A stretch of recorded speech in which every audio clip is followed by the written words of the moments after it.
that.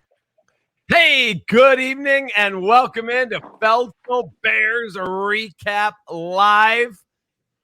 Along with the great Tom Waddle, good old number 87, and good old number 57, the one and only Olin Kreutz. I'm David Kaplan. All right, gentlemen, let's get right into it because we're talking about a victory. That's right. It's Victory Tuesday here.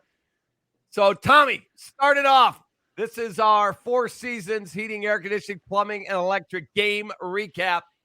Tommy, 40 points, baby. Yeah, you know what? We talked about this last week about how this team just needed to get a W so that they could go into the long weekend feeling better about themselves. And if they could get the win and kind of wash all of the stench off of them, enjoy themselves for the long weekend, and then get back to work against the Minnesota Vikings and feel better about themselves. If I was a coach, if I was Eberflus, I would be telling these guys, look, the first 4 weeks of the season is preseason. We don't even worry about that, knowing that it wasn't. But just trying to convince them that that's in the past. And, the season started with the win over the Commanders on Thursday night. Let's build on that and go forward. But I think that you'll see a team probably with a lot of energy and a team that feels significantly better about themselves than they did going into that game Thursday night. I'll say this as well, guys. And I know Olin would feel the same way. I give this coaching staff a lot of credit.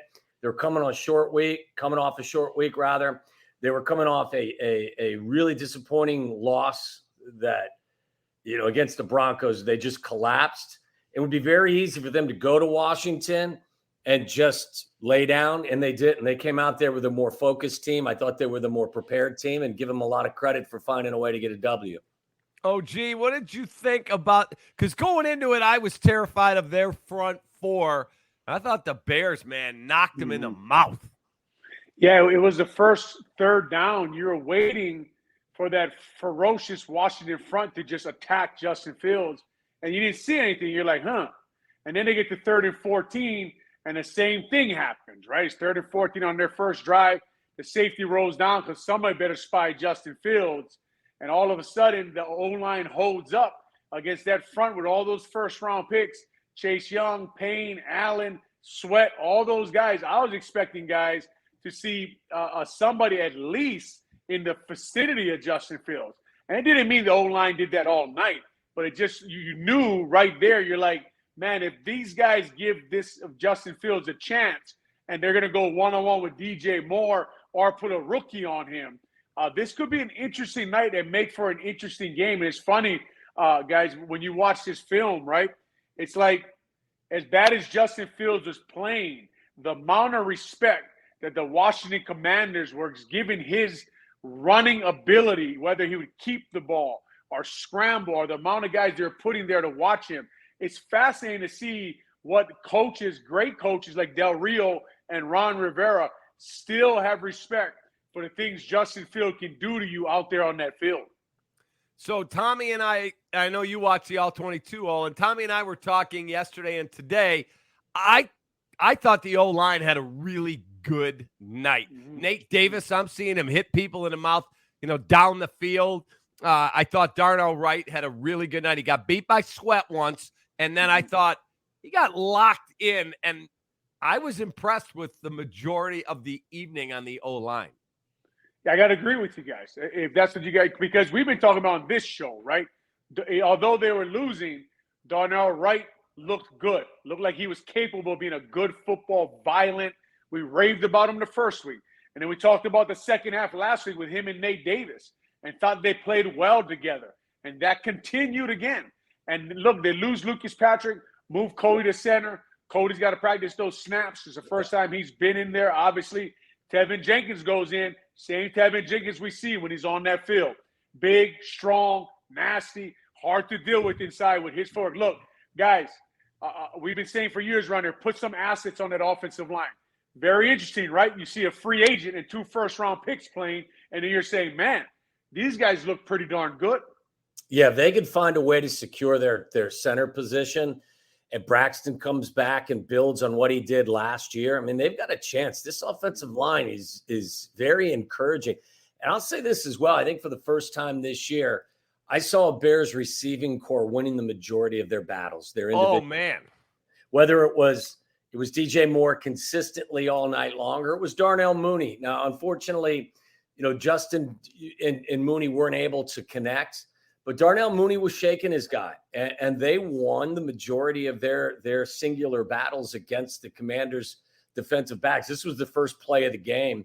And I just think that, we can haggle over whether or not Darnell should have stopped and turned the way he did, but that ball's got to be thrown. Look at, the left picture, you can see there's a huge distance between Darnell Mooney and the sideline. Just throw the ball over there and let him go that way to go get it. And so first of all, Darnell with a really nice move to get free.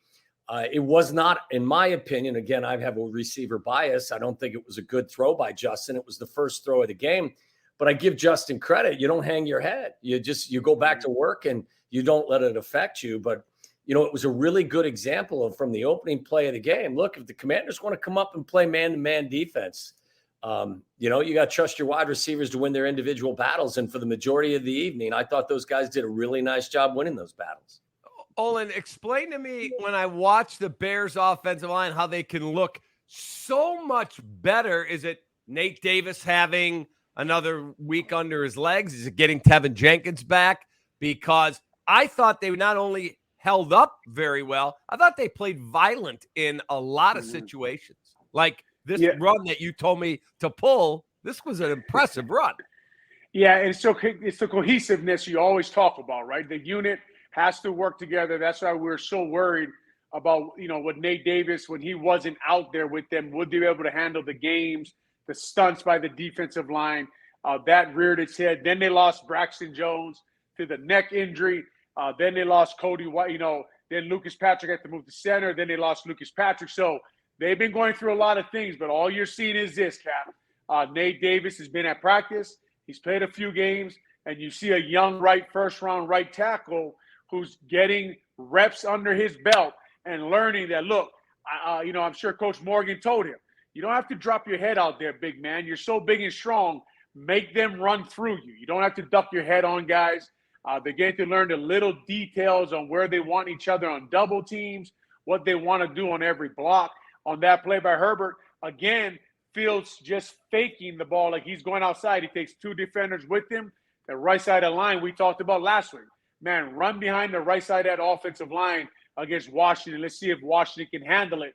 And all of a sudden, he breaks free for 34 yards run. And again, we talked about last week. Herbert is one arm tackle away from going 30, 40 yards into the house. Now, obviously, his injury worries you. But on this play here, just guys getting used to each other, getting better. And their quarterback, again, all of a sudden, he's been a multiplier. He's making guys around him better, and you're seeing everyone benefit from that. Tommy, watching DJ Moore, and you said to me 5 minutes watching him one practice when you and Sylvie were up at Hallis Hall, that's the best receiver I've ever seen in a Bears uniform since you were playing. Isn't that what you said? No, that's not what I said. What I said was my exact words were, in watching the first practice of minicamp, was there's no doubt in my mind who their best player is, regardless of position. It's number two. So what did he do that was so impressive? Because 230 yards is amazing. Yeah, I mean, this is the third game I think he's had 100 yards this year. It's just like, I'm sure Olin would be able to describe what makes an offensive lineman, really, really good. When I watch DJ, first of all, he's strong, he's stout, he's 6 foot tall, and he's 210 pounds, and he's just, he's he's built like a rock, and he's strong. There's no wasted motion in his routes. So you don't know where he's going because he is so fluid. He uses his body in a very, intelligent way. And he's a hand catcher. He goes up and catches the football with his hands. He's just a difference maker. And when you combine all of those attributes, then you've got a guy that can really, make a difference in a game and bring a ton of confidence into that offensive huddle and lift up his young quarterback. So, they were just in helmets and sweatshirts when I first, and I knew DJ could play. He's been in the league for a while, but when you see him, again, just some guys, it looks hard. Like when I went out there and play, it looked hard. It looked like I was laboring to do stuff. when he's out there running routes, regardless if he's running nines, he's running corners, he's running, hitches or slants, it's effortless. So guys that can make it look easy, those are the guys and guys that work their ass off. And I think Eberflus said it, there's no one on that roster that worked harder than DJ. So when your best player is also one of your hardest workers, give it time. It'll blossom. In watching the run game, and I know Khalil Herbert's going to be down now, they're saying for multiple weeks. So we'll see Deontay Foreman. Roshan Johnson was in a concussion protocol. So I would imagine Foreman's going to get the lion's share of the work. What did you see about their ability to run the football beyond the offensive line? Because I thought Justin having a good night opened everything up, right, Olin? Yeah, it always does. In Cap, you need to let me and Tom out of this box you put us in. I talk about O-line. He talks about wide receiver. I feel like he talk about a lot of different things. I was getting ready to go to defense. No, you're putting me in a box here. You put me just with the fat guys. All right, That's fine. I'll eat my donut while you guys talk. Listen, Cap, the thing you're talking about was what we just talked about, man. I mean, Justin Fields, what we've been waiting for, that win you guys talked about. I had a victory Friday, Saturday, Sunday, Monday. I enjoyed the hell out of the Bears winning, but they did run the ball better. They do have a young, violent offensive lineman who looks like he can get to this. We've been talking about this blue chip player level that we need guys to rise to. They got a good young veteran guard there, Nate Davis, right? Cody Whitehair, then Tevin Jenkins comes in. All of a sudden, they're this big, physical, mean offensive line. Now, Khalil Herbert, they will miss him. He's a good running back. Now, Deontay Foreman, the last time I saw him was against the Packers. I thought, if I remember correctly, at the second quarter, then they went to Roshan Johnson, but hopefully they get Roshan back. But this offensive line with Justin Fields, DJ Moore, as Tom knows, you better get a safety over the top of that guy. Now, guess what? When a safety's over the top of that guy, he's not where? He's not in the box, right? So now we can run the ball. We got numbers, we got an advantage. Now you got a receiver who takes a safety out of the box, and you got a quarterback who holds the backside contained. You just took two guys out of the box. You have the numbers. You run the ball downhill behind a big offensive line that loves to run block. That's violent. That's physical. Things could get better, guys. That's what's interesting about these Chicago Bears. It could actually get better now that people are scared of Moore and Fields. You know what's funny, too, is to build on that. Like, I think Luke Getsy did a really nice job in terms of building the confidence of his young quarterback. And once the quarterback is confident, everyone in that offensive huddle becomes confident because everyone is staring at their quarterback. And when they see confusion in his eyes or they see a lack of confidence in his eyes, then it kind of permeates throughout the entire offensive huddle. And conversely, when you step into that huddle and your quarterback's like he's feeling good and he's feeling strong and he's feeling confident, that kind of, it multiplies and it's contagious. And I think that, to get back to what I was saying, I think Luke Getsy did a really nice job making sure that when they had an opportunity to score, that they gave Justin an opportunity to have a couple of touchdown passes here or there. They could have run the football, but what they wanted to do was build his confidence. I go back to several years ago when Matt Nagy was trying to build confidence with Mitch, and it kept going to him, and he ended up throwing those 6 touchdown passes against Tampa Bay. That goes a very long way for a young quarterback in building that confidence. So now that you've started to rebuild some of that confidence and he's feeling better about himself, I think you go back to, like Olin said, now we're still a run-first team in a lot of ways. Pound the rock because you have the capacity to do it. And guess what happens when you start running it successfully? The play action opens up and everything else opens up too. So I love what they've done with the passing game, and I think that they've been judicious with it. I think they've done a really nice job building up the confidence of their quarterback, but there's no reason for them to become the Chargers. There's no reason for them to drop back and throw it 40 times a game when they have the ability to run it. So I would think that you go back and you're going to be a very balanced attack because it's what they do best, in my opinion. Olin, explain to me, we have some pictures here. This is the last touchdown. It was, I think, 3rd and 2. Mm-hmm. And I want you to take us through this play because I don't understand why you would be playing so far off of DJ Moore in when they lined up, it's only a 2-yard to get a first down, and then they gamble and try and jump the route, and it ends up in 6 points. Take us through that.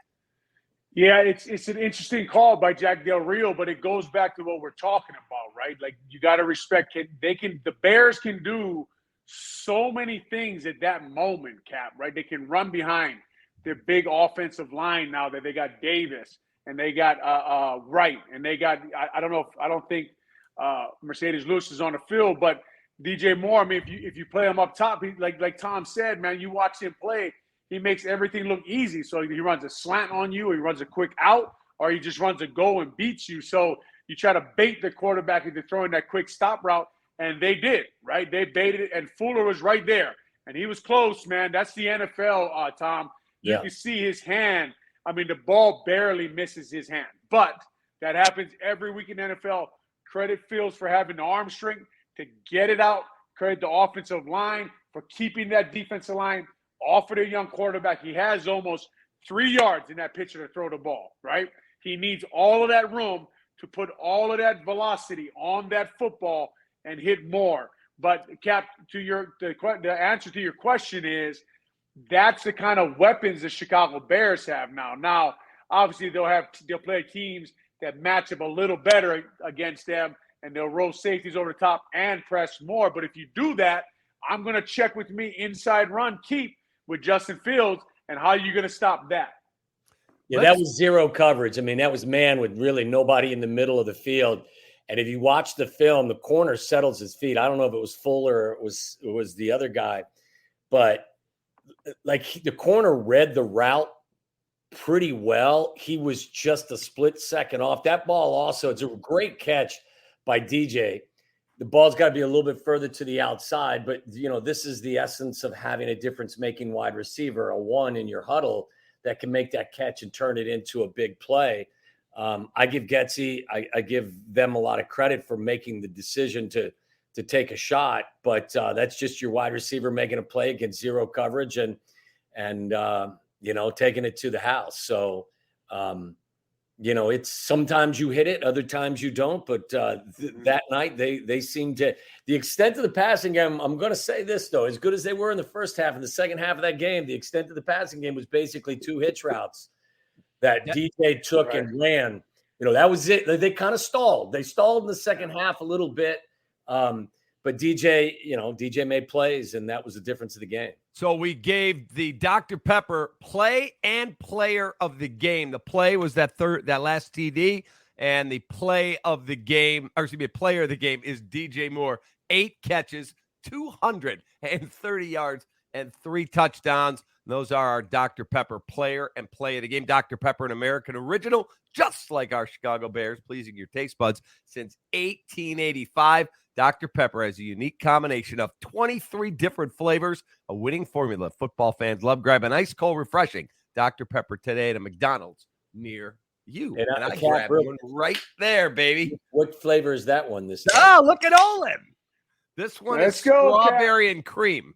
Oh, wow. I don't even know what this is. This is Dr. Pepper. That's the original. You got the 23 flavors mixed. There you go. Keep an eye on DJ again this week because nobody blitzes more than Brian Flores for the Minnesota Vikings. So there are going to be opportunities unless they roll a safety over the top. You may see a repeat performance against the Vikings on Sunday because they take a ton of chances. And you saw when you take a chance with this kid and you don't make the most of it, he's going to make you pay. Olin, defensively, Eddie Jackson was on ESPN 1000 with Black and Abdallah. He said, I'm practicing on Wednesday. I'm back. I'm ready to go. Getting him back, hopefully getting Jalen Johnson back, and subtracting Justin Jefferson from the Minnesota Vikings. What does that do for the Bears defense, getting those 2 guys back in the back end? Well, those guys are 2 guys who are capable of being elite, and they've shown that, right? They've shown the fact that they can play at a high level. Eddie Jackson, now this is a few years ago, but, you know, hopefully he can get to his ball hawk days. And then Jalen Johnson is just – I think he's a great cornerback, guys. When I watch him play, I enjoy watching a young man play football. He's tough. He's physical. He gets after guys. They add a lot to this defense, and it gives Coach Flus more room to be a little more aggressive like he was being now. Cousins is not Howell. We won't lie about that. This Vikings offensive line, is better than the Commanders' offensive line. They match up better against the Bears' defensive front. Billings, I thought, made a big play in the game on that 3rd and 1 to start the game where he returned stunt. One of the worst things for a center, man, when you have a 1-on-1 block on short yardage and the guy stunts across your face. It just sucks. But credit to Billings. I think he's been playing great.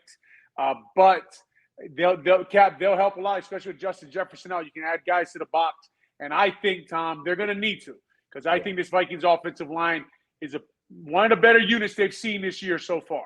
I thought that Matt Eberflus had a good night on Thursday night. I thought that he was aggressive, man. It was the most aggressive defensive game plan I've seen since he's become their head coach.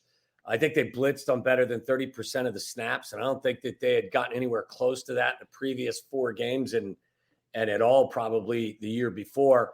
And look, if it's getting hot in the room and you can hear the drums beating and you're starting to be talked about as a coach on a hot seat, if I'm that guy, I'm going to go down swinging.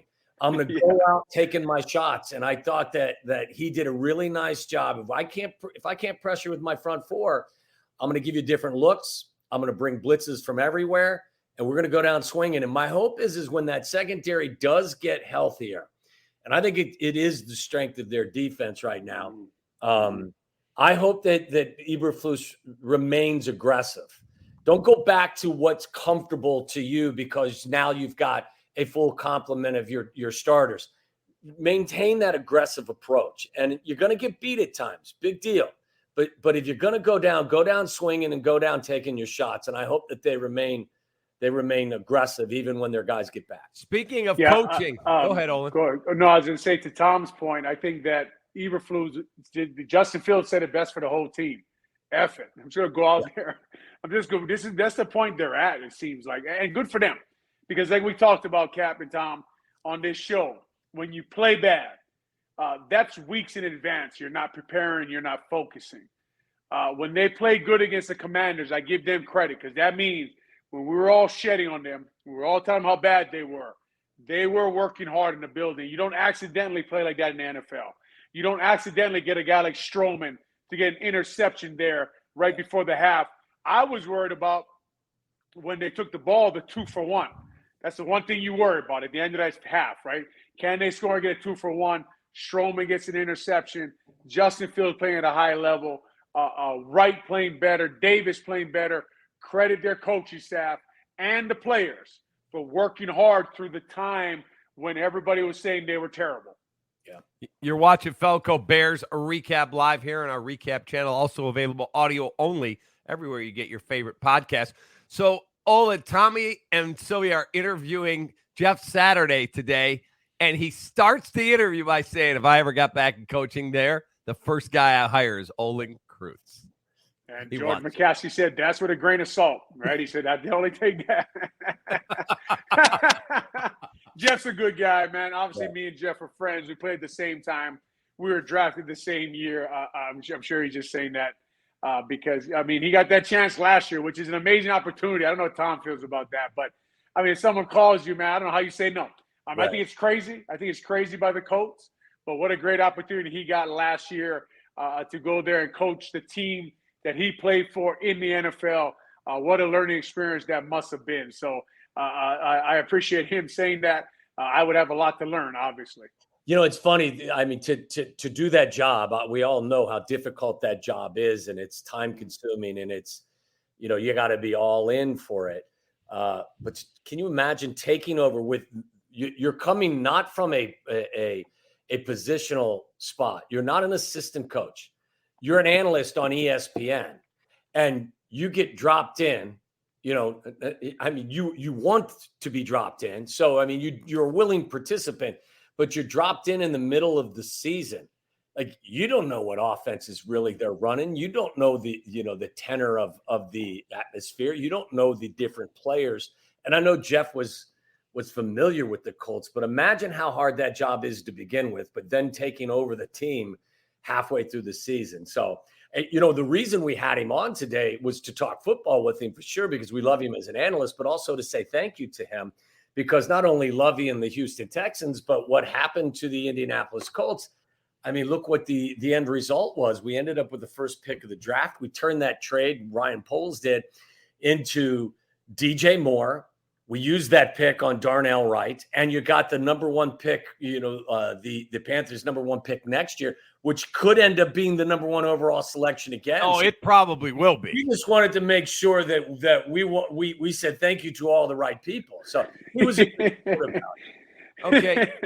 So Olin, let me ask you a question, because there's all this talk that if Caleb Williams comes out, Robert Mays was on with those guys. I talked to Rick Spielman yesterday. He said, if you give me the guys that went number one, I'd take Caleb Williams at the moment they were drafted ahead of Joe Burrow, ahead of Trevor Lawrence. He said he'd be 1B to Andrew Luck 1A, and I'd take him ahead of Peyton Manning. Not what they became, what they were on draft day. So if you're the Bears and Justin has a really good year, it's a chance to reset the clock on what you're paying. It's a chance to get your own guy because Poles didn't draft Justin. How do you leave a generational talent on the board? But if Justin proves himself, you're like, we've been freaking looking for a good quarterback forever in this town. We got one. We're not going to use him. Yeah, look, I haven't studied Caleb Williams at all, but I will say this. If you think he's a generational talent, unless Justin Fields shows himself to be that, it's a no-brainer, right? And then if Justin Fields has a good year, you trade him too, and you get more picks, right? You get somebody else's first-round pick. So if this kid is who everybody's saying he is, and those guys you mentioned, Cap, they didn't miss. They were good. If they're saying what they think they are now, I do remember Rick Spielman doing his bench contest at Hallis Hall. So take that. Anyway, Rick's a good friend. Rick actually, we have a running joke because the Bears drafted me, and it was Rick Spielman them who came after me when they were with the Dolphins. So Rick always tells me I owe him some money, and he's probably right. But and he's a really good guy, and he was a really good general manager, and he knows talent. And this is what everyone's saying, Tom, about this young man at USC. They are saying that. I would have to get on campus. I'd have to talk to his coaches, his teammates. I'd have to put him in the film room. I'd have to make sure I'm seeing him processing information on the field, getting the ball out, going to reads, be 100% sure. But if everyone's saying the same thing, those guys usually don't miss. Yeah, the beauty of this situation, guys, is, and we've mentioned this over the last couple of weeks, there's no rush. They're 5 games in. You get 12 games left. 12 more. You don't have to make any decisions right now. So, just keep on keeping on. And maybe Justin, look, maybe Justin, this is the beginning of his growth. Maybe he becomes that difference-making quarterback. Maybe he leads you. Again, just hypothetically, maybe he leads you to 9 wins or 10 wins and you get into the postseason. How likely is that? I wouldn't say it's very likely, but whatever. And he's the reason why you get there. Well, then maybe you don't make that change, but you've got a lot of time between now and then to come to that conclusion. And I don't think that there's going to be any rush. Look, when you find a guy that you have scouted and you believe in, if Ryan Poles gets to the end of this season and believes that Caleb Williams is that once-in-a-lifetime guy, and even if Justin has played fairly well or played well, if Ryan Poles thinks that this is the best quarterback he's seen in his lifetime, he owes it to himself and his team to make that selection. Like, you can't be afraid to make a decision based on, hey, what if over here? No, you got to go with what's in your gut. So I haven't come to any conclusions at this point. I personally believe that I really like what I've seen from Justin in terms of the improvements. And to me, the improvements are a couple of things. He's trusting what he's seeing. There were times when he would drop back and he'd hitch and he'd hitch and he'd hitch, and he wasn't trusting what he was seeing. Next thing you know, he's getting sacked because he's holding the ball for 5 seconds. Well, now he's dropping back. He believes in what he's seeing and he's throwing it. He left several throws on the field in Washington. He missed Darnell Mooney 2 or 3 times. He missed DJ Moore on a stop and go. It wasn't a perfect performance, but it was an improved performance. And he's pointed in the right direction. And most importantly to me, took care of the football. There were 0 turnovers. And I said to you guys last week, I saw progress in the first 3 weeks against the Denver Broncos, but true progress occurs in crunch time. And in crunch time, 2 weeks before, they turned the ball over twice in the fourth quarter, committed 4 penalties. They found a way to lose that game. Well, Thursday night against the Commanders, they found a way to win that game. And to me, that's where the growth is. So pointed in the right direction. But if Ryan Poles scouts Caleb Williams and thinks that this is a once-in-a-lifetime type of quarterback, Justin's going to have to play the rest of the season the way he played in the first 3 quarters against the Denver Broncos to secure that spot going forward. And that's just the nature of the beast. But I wouldn't rule anything out. I wouldn't come to any conclusions after 5 games in this season. All right, let's take a quick timeout. When we come back, we'll go over Justin Fields' performance by the numbers. We'll be right back on Feldco Bears Recap Live. The house before you, over 30 years old, still has its original windows. Bone chiller. There's no need to be afraid of old windows. Feldco's got you covered this fall with 40% off windows and 40% off roofing. Plus, no interest for 1 year. 40% off windows and roofing won't last long. Hurry. Call now. Call 866 for Feldco. Feldco Bears Recap Live is brought to you by Feldco, Chicago's home renewal experts. Call 866-4-FELDCO. 4 Seasons, heating, air conditioning, plumbing, and electric. For all the right reasons, 4 Seasons. Vienna Beef. Go to viennabeef.com and use code CAP23. That's KAP23 at checkout for 15% off your order today. And Dr. Pepper. Grab an ice-cold, refreshing Dr. Pepper today at a McDonald's near you. All right, time for Justin Fields numbers. We call it Winging It with Westtown Bakery in Wheeling, and we thank them for a bunch of the goodies that they dropped off today here, and I think Olin's got some at his house. We'll get you some, Tommy. Justin, 15 of 29, so not as good in terms of percentage, but 282 yards and 4 scores and 0 interceptions, Olin. That is the big deal. That is a big deal, and he is playing the last, 3 quarters of the Denver game.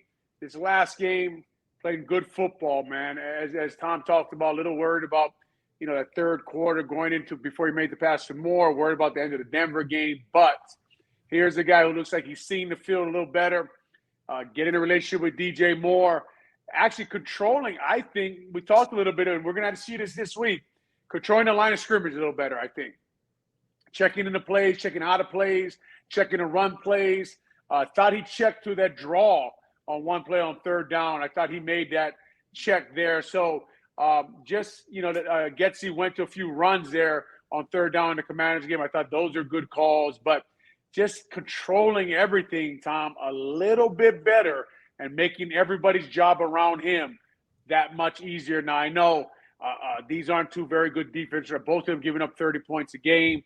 That's what we're talking about. We just got to keep seeing it. But I can't take away from him that he is playing better football. He's playing the quarterback position at a higher level than he was. And he's playing confident. Like that's the game. I mean, sports is all about it at whatever level. You think he's playing less robotic, Tommy? Yeah, but I think less robotic is synonymous with more confident. When you're not confident, then you become robotic. You're not certain about what you're supposed to do. You just let it flow again. And to me, it's about trusting what you're seeing and not questioning yourself, because everything has to happen in a very quick period of time. I mentioned that, there were some throws on Thursday night that he did miss. So there is still room for progress, but the completion percentage is about 50% in that game.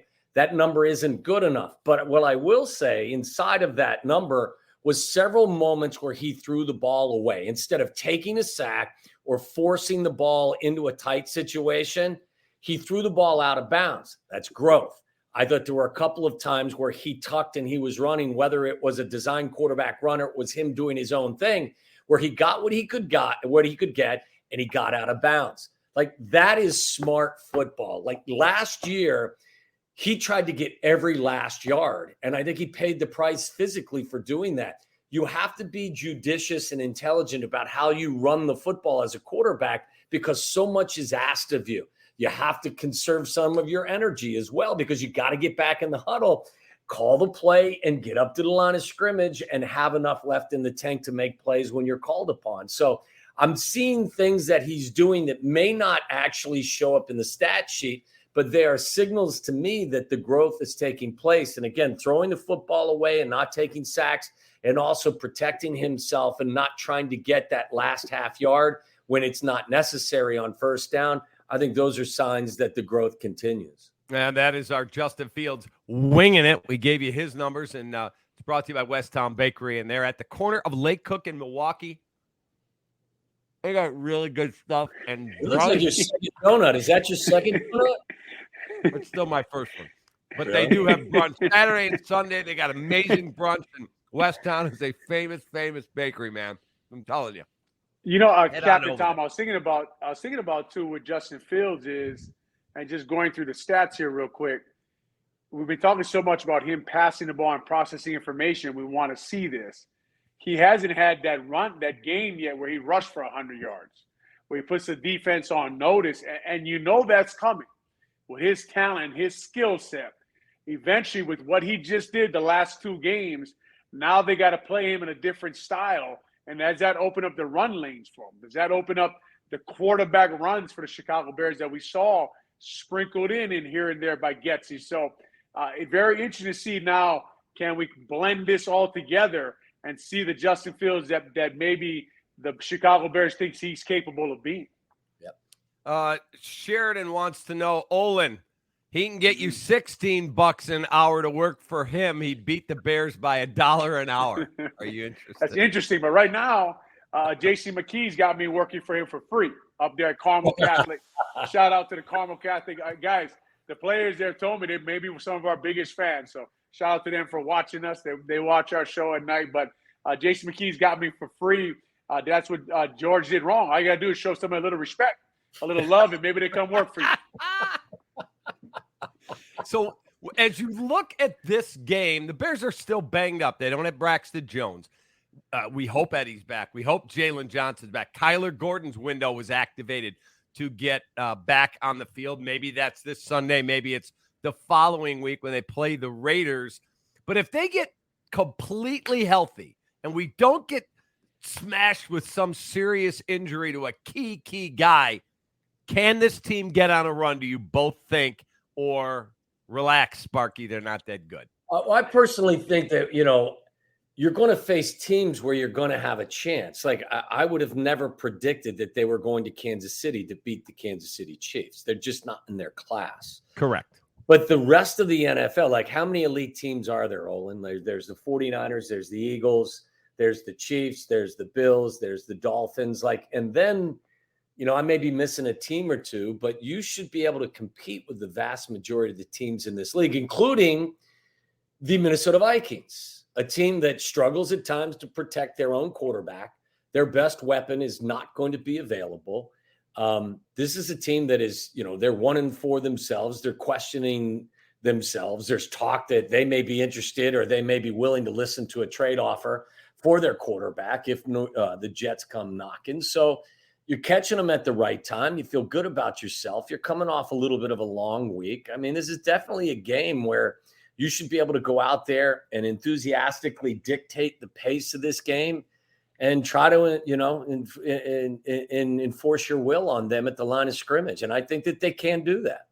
Olin, do you think Kirk Cousins is a good football player? There's so many people are so negative on Kirk Cousins. Mm-hmm. And Tommy's always been more of a fan of his than most. And I went back 7 of the last 8 years, he's thrown for north of 4,000 yards. Mm-hmm. And, like my producer today is like, those are empty calories.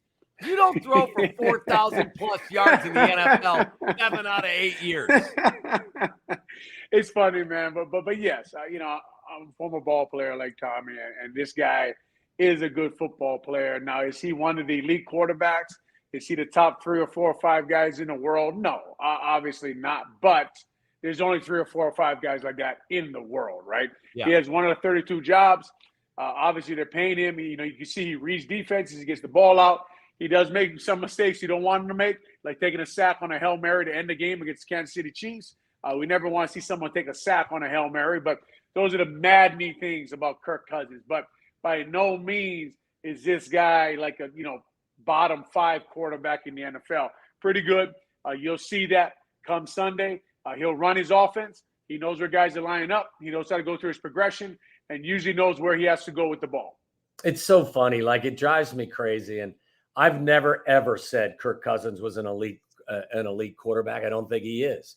But as Olin said, there's 3 or 4 every year. Like back in the day, there was Rodgers, Brady, Drew Brees, Russell Wilson, and that was kind of it, right? And now who are they? It's maybe Josh Allen. It's obviously Mahomes. It's Burrow when he's healthy. And then guys are going to ride that roller coaster. Some years they're going to be up. Some years they're going to be down. Is Jared Goff a good quarterback? I've heard people for years say Jared Goff's no good. Jared Goff last year threw 29 touchdown passes and 7 interceptions. Like, come on. I mean, like, almost 5,000 yards. Yeah, it's a really difficult effing job to do when someone's trying to rip your head off, and to be able to do it at the level that these guys are doing it. I'm not telling you they're elite. I'm not telling you that they're going to go out there and make you forget about Patrick Mahomes. But if I'm Dan Campbell, I kind of like what my quarterback Jared Goff's done the last year plus. So that stuff kind of makes me a little bit. Well, think about it, Tom. We talked about offensive linemen, right? We talked about what do you expect from Nate Davis? What do you expect from Lucas Patrick? Well, I expect them to play at the level you're paying them to play at. Well, the top quarterbacks in the league now make $50 million a year, I think. Kirk makes 35, right? He makes $35 million a year. I could use 35 million, but what I'm saying is, if he was elite, he'd be making 50. So you're getting about that level. I think when I watch, you're getting about that level of play from him, where he lands on the pay scale. That's what they're paying him. The Vikings know if they're going to win a Super Bowl with Kirk Cousins, they better have a top 5 run game and a top 5 defense. And they don't have either. And you better lead the league in turnover differential. And they are on the other side of the league. Yeah. By the way, did you guys see the end of the Chiefs-Vikings game? They call pass interference in the end zone, and then they end up picking up the flag, and the defender took his helmet off, and they just gave him a pass on that. I was furious. Now, I had the over in the game and needed the points, but love that, Cap. Love it. I look, listen, I mean, I know rules are rules, and they got to enforce them all the same, but I don't mind a ref telling the guy to put his helmet on. Like, I don't know. Like, I don't know. I guess I'm just an old school ball player. You know what? It was PI? Was it Snead? I think it was Snead. Like, he didn't take his helmet off and go after the official. He kind of just took his helmet off and had a very calm, professional, and mature conversation with so I didn't think it was an egregious. I know by the letter of the law, if you take your helmet off, it's supposed to be a penalty, but I wasn't bothered by it.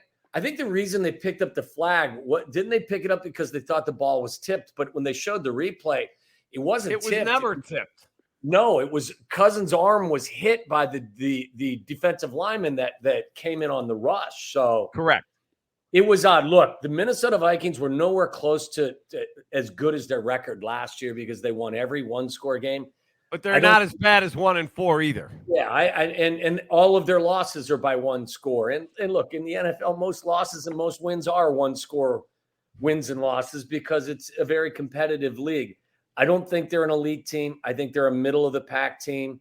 I don't think that I don't think they come in here and the Bears have no chance. I think the Bears have a very good chance of getting to what would it be, 2-4 on the season if they win on Sunday. Oh, gee, how much do you think it helps the Bears? We got a question from a bunch of different people here. Robert Sanchez, I'll give it to him. With Jefferson out, should it A, help the Bears put more pressure on Cousins? And then a bunch of questions want to know, what does that do to the Vikings offense? Because they still got Hawkinson and Osborne and Jordan Addison, a pretty good offensive lot. Like, they still got talent there now.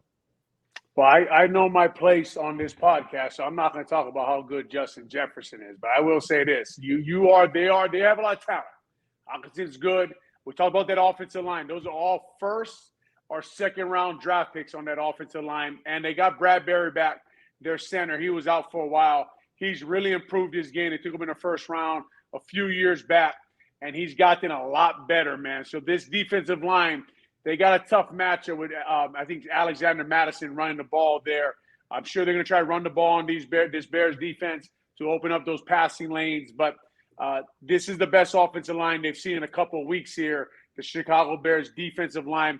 They still have enough weapons. They still have first-round picks at wide receiver. They still got a good running back. They got a good fullback. We talked about Kirk Cousins. So good offensive mind in their head coach.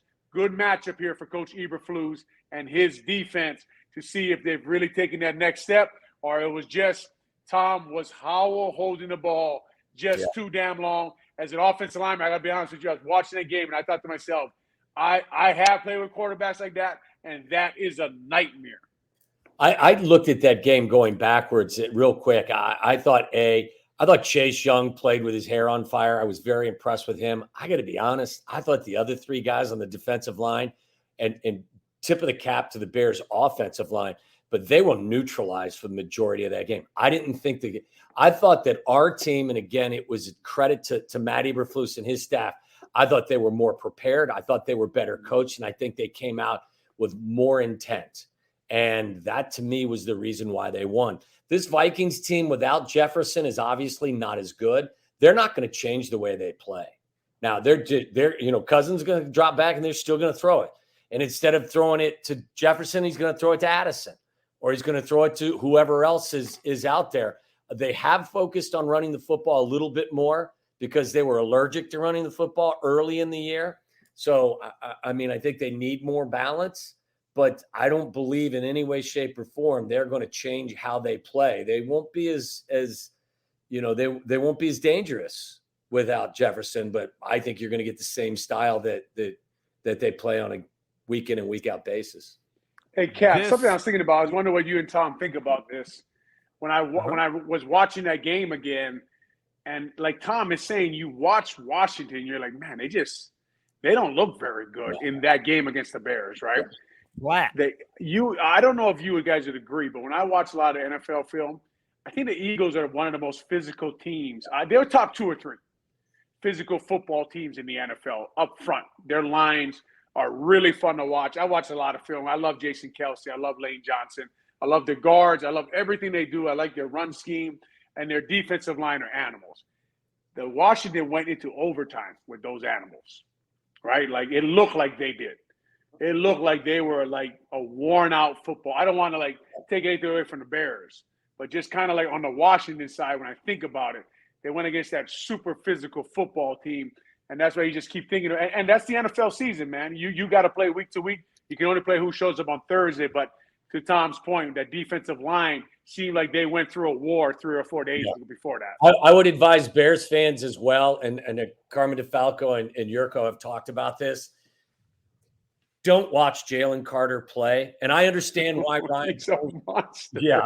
I understand why they did what they did. Yeah. But if you watch him play, I think he's the number 1 rated defensive tackle in the league right now, and he's a rookie. And again, he's in a great place for him. Howie Roseman, it was perfect opportunity for them. But if you're sensitive to, shoulda, coulda, wouldas, don't watch Jalen. Oh, my God. By the way, this is our Vienna Beef. Eye on the opponent. I'm happy to announce my partnership with Vienna Beef this year. So if you're watching, especially from outside Chicago, they have, of course, their 130th anniversary. Look for one of my favorite kits, the Chicago-style hot dog kit. Perfect for any tailgate or game day. Go to viennabeef.com. Use code CAP23 at checkout for 15% off your order today. I also haven't gotten any thank yous. Hoodie and I are the reason they ran the tush push because we had Coach Eberflus on. I said, Coach, I got to ask you, man. I would have kicked the field goal. I've made that clear. I thought that was not the correct move. But why don't you watch the Eagles play? Remember when Nagy said you guys watched the Colts game? Why don't you watch the Eagles play and run the tush push? And he said, yeah, we're going to look at that. And then they ran it 3 times. We're taking all the credit for getting him to do that. I don't blame you, Cap.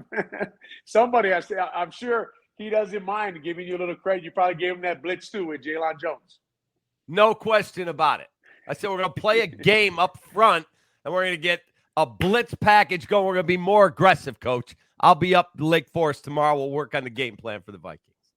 What's your technique on the tush push, Cap? What's your technique there? Where you got the quarterback running the ball? What should the center and the two guards do and the tackle? The center has to get super low, and that's what Jason Kelsey does so well. That's why they are the architects, because that guy's the best in the business since you retired. Well, and it also helps that you've got a quarterback there and here. Both of them are very, very strong, and it's hard to push them backwards. So, Jalen Hurts, what is he, squats like 670 pounds. And I'm sure if Justin wanted to get under the squat rack, he could do damage as well. So if you'd like the credit, Cap, it's yours. Okay. It's all yours. It's all yours. We both know Cap likes credit. Yes, he does. Listen, I'm just so relieved as a fan and somebody who follows this team intently that they got a W. I feel good for everyone in that building. Because we were part of it. We were part of the conversation. This team's a disaster. They're 0-4. There's chaos in their building. Like, everyone in that building needed a W, especially these players.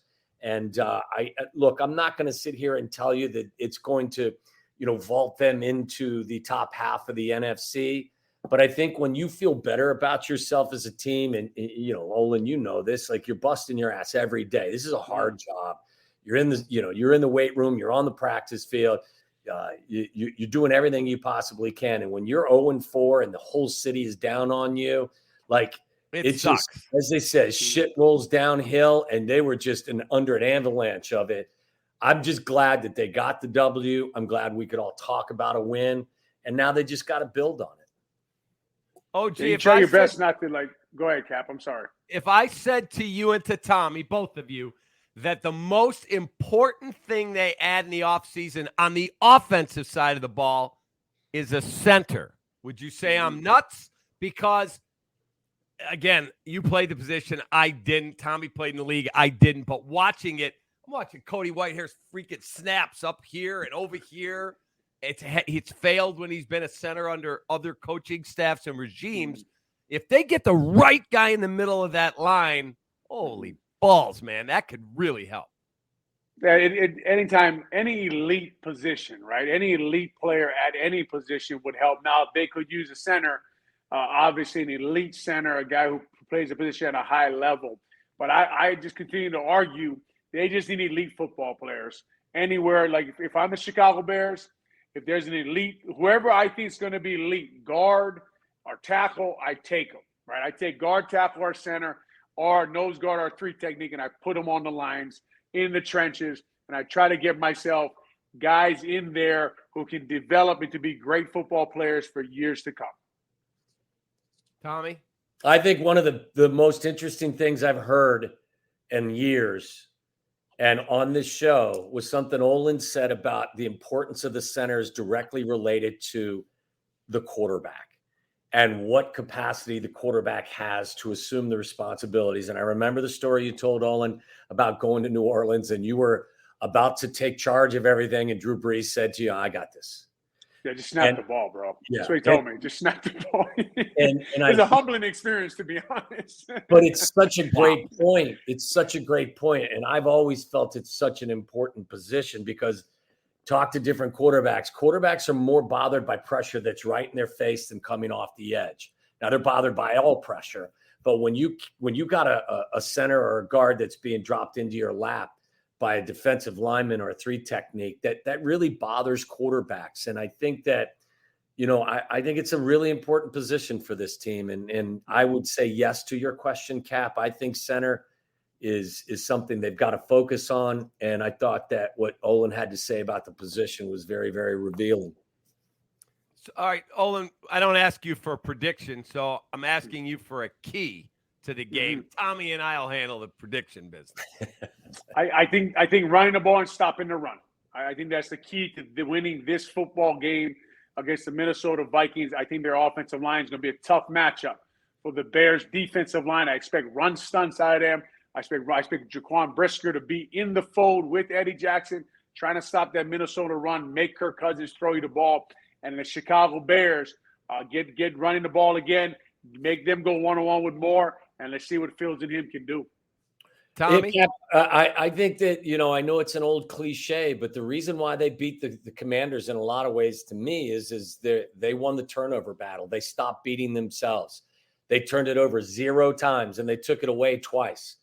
I don't think that this team is talented enough to overcome some of their self-inflicted wounds. So if you're going to lose the turnover battle on a week in and week out basis, I don't think you're going to win games. So ball security for me, it's always about third downs as well. Prior to the Commanders game, like they were holding the ball for only 26 minutes, and that's keeping a defense that has struggled the majority of the year on the field way too long. So do your part as an offense, convert your third downs, stay on the field a little bit longer, but you cannot turn the football over. Do what you did against Washington and be clean. And I think that if you do that, you're going to definitely have a chance to beat this Vikings team that's reeling a little bit right now. So your prediction is? I like the Bears to win this game. I mean, I think it'll be a fairly high scoring game, 27-24. I mean, Cousins is going to make a mistake or two, but he's also going to push the ball downfield and they're going to make some plays. So I think that the Bears, are going to build on what they were able to accomplish in Washington, and I think they come away with a win in a high-scoring game. Yeah, I have the Bears 31-24. I think they play the over if you're getting your feet wet in the game. I think they score a lot of points. I think the over is the smart play, but I do think they win the football game. I do. I'm surprised by the line that the Vikings are favored. Even without Justin Jefferson. That's surprising. Yeah, I mean, it's interesting because 2 weeks ago against the Broncos, Vegas got it right. Last week against the Commanders, they didn't. Hey, Cap, what's your key to the game, though? My key to the football game is the Bears score more points than the Vikings.